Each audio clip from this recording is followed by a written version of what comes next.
Hello, my name's Dylan, and this is my assistant, James. and thank you for watching my physics creative project. First, let us demonstrate what a perfect strike looks like.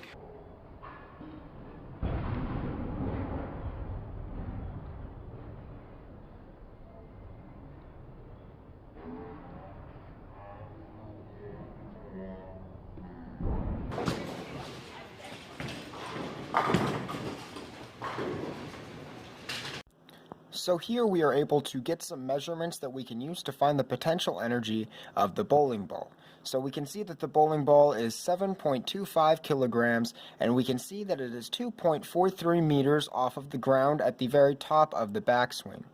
So we got a few measurements from the video of my assistant bowling a beautiful strike. So we could see by the freeze frame that his backswing was about 2.43 meters high. So at the very top is what we're measuring from, whenever his arm was at the very highest peak of his swing.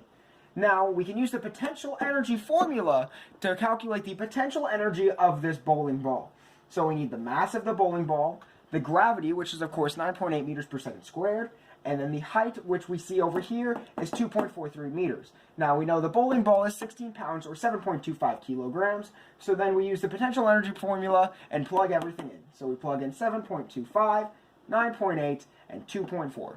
Once you put all of that into your calculator and multiply those all together, then you get potential energy equals 170.52 joules. Joules is the unit, measuring unit of energy.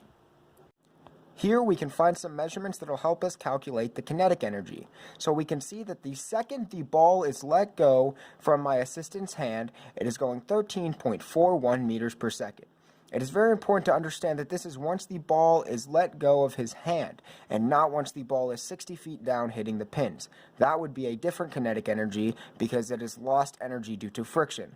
We are currently talking about the second the ball is let go from his hand, which would be 13.41 meters per second.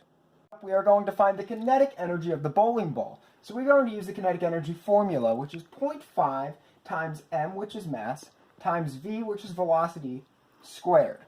So we know the ball is moving at 13.41 meters per second at the second that his hand let go of it. This is because he has put much more force onto the ball using his legs and arms.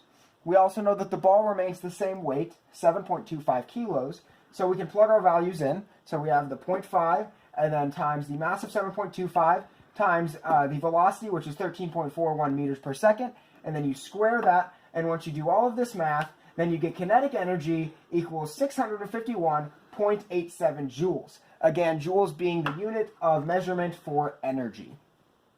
Next is going to be a demonstration of force equals mass times acceleration. So as we can see, we have our bowling ball, which is 7.25 kilograms, and that's its mass, and it is currently moving forward.